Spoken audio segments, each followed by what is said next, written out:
So, the next question I have here is, what is the structure of the Cambridge admissions process? Yeah, so it's pretty similar to the application process for most of the universities. It's just got a small number of slight differences. There's a really useful graphic that we often use when we give sort of talks about this to people who come and visit us here, or when we go and see people in schools, and maybe we can put the graphic on the screen while we're talking about it. It might be helpful. But if I just sort of verbally whiz through the main steps in the process. And these are all things that maybe in future podcasts we can return to and say something in more detail about each of these steps. The first step really is to choose the right course. We've already mentioned that a little bit today. So that's a really important part of the process. Then if people apply to Cambridge, and it's also true for Oxford, they can choose to apply to a particular college. So they can, select a college and apply directly to that college. So if you end up doing that, it's worth spending a bit of time thinking about that and making decisions about which particular college you want to apply to in the first instance. But I should say that you don't have to apply to a college. If you apply to Cambridge, you can submit what's called an open application, which just means you basically tell us, I want to study this course at your university, but I don't mind which college I'm based at while I'm studying it. But yeah, that's really the next step. Make a decision about the college that you're going to apply to. The third step really involves checking to make sure whether or not the course you've applied for requires you to take an admissions assessment or an admissions test of some sort. Some courses do, some courses don't. So checking that is really important.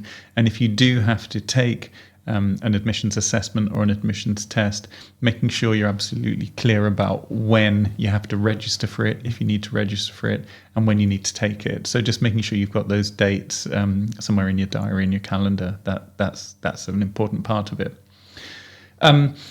After that, the next step is quite an important one. That's the UCAS deadline, which for Oxford and Cambridge traditionally is October the 15th. So that's when you need to submit your personal statement, all of those things as part of the UCAS application form. Then if you apply to Cambridge, a week after that deadline, so a week after the UCAS deadline, we ask you to submit just a short second form. It's called My Cambridge Application, and it just gives us a bit of additional information about the application, and it's pretty easy to fill in, but it is an important part of the process for us. So that happens, as I say, a week after the UCAS deadline. Then, depending upon the course you're applying for, you might need to submit some written work. It tends to be for certain courses on the arts and humanities side. Might be essays that you've written at school, and you just need to send them to us so that we've got them, so that we can read them through and factor them into our decision making. It's then around that stage of the process that you may need to take the admissions assessment or admissions test if you need to take one for the course you've applied for. And when that's over, the next stage in the process really is the interview stage. That's when we ask people to be available for interviews. There are normally 2 interviews for most subjects, and they each last about half an hour. And again, we can say a lot more about interviews, I think, on future podcasts. And then after that, it's basically up to us to make our decisions. And so we do that in a really holistic way, looking at all the information we've acquired throughout that whole process. And then we communicate those decisions in January. So that's just a whistle-stop tour of each of those steps, and of course we could speak for 45 minutes to an hour for each of them, but that hopefully just gives an overview.